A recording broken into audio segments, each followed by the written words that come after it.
Now let's head over to Bauchi, where the police state command have arrested the principal suspect along with 2 others who have been accused of removing 2 eyeballs of a 16-year-old boy in Bauchi state. Commissioner of Police CP UMAR SANDA, while speaking shortly after parading the suspect, says the success of apprehending them follows a tip given by the victims after his condition was stabilized while receiving treatment at the trauma center of the Abubakar Tafawa Balewa University Teaching Hospital. Bauchi State correspondent Ahwal Hassan completes the story.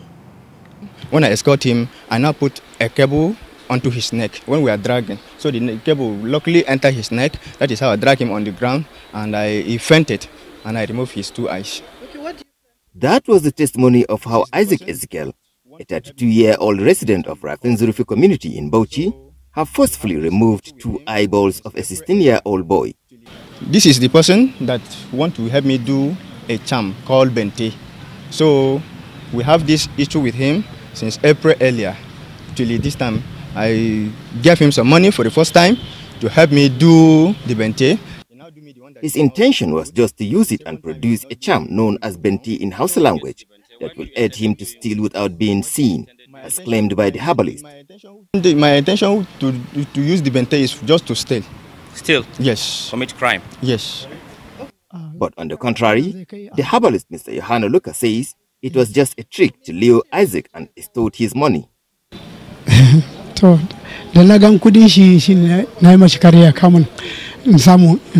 Capture kudinsa.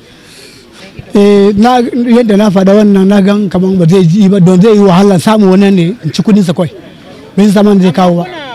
The Bauchi State Commissioner of Police CP UMAR SANDA, while speaking to newsmen, says they have succeeded in apprehending the suspects through a vivid description given by the victim. The boy, like I said in the last interview, is a smart boy, and I really salute his courage because he was able to describe some things for us which really helped us, and he was the only source of our information when the whole thing happened. So on retrieving him from the scene and taking him to the hospital and stabilizing him, he began to tell us stories, and such stories to the extent that he even told us that the man has a handset that is broken. And when we arrested him, we found that his handset was broken. He says the police is still making a headway to see the possibility of making more arrests. The 3 of them are in custody. We are still making headways because the case is widening, and we intend to widen our investigation to make sure that we don't have a repeat of such in the society again. CP UMAR SANDA, however, calls on the general public to cooperate and give relevant information that could lead to getting more culprits for sanity of the state. Ahwal Hassan, Viewer TV News, Bauchi.